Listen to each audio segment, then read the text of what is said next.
हो, अन्वयचा बड्डे आलाय तर आई पण आला, ताईनं बोलवायचं का? अगं तू वेडी आहेस का? आपण घरातल्या घरात बर्थडे करतोय, कशाला बोलत पाहिजे ताईला? आई आले ना आपल्याकडे, बस तेवढं बस झालं. हो, आई आली आहे ना, म्हणूनच ताईंना बोलव म्हणते मी. कशाला आपण? तू शांत राहा. काय बोलते आई? हा बरे आहेत ना? बरे बरे हा. तुम्हाला बरं आहेस ना? हो बरं आहे. यामिनी पाणी आणि विष्णू आलाय. आई नाराज दिसताय. नाही रे बाला, नातवाचा बर्थडे होता ना. हो. यामिनीने पुरींना माझ्या बोलवली असती तर बरं वाटलं असतं जरा.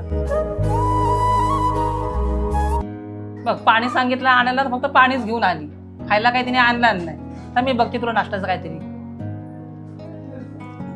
काय हो, बघा त्या आईंना किती राग आलाय. आपण ताईंना बोलवलं असतं तर त्यांना बरं वाटलं असतं ना. अगं बर्थडे काय मोठा आहे का?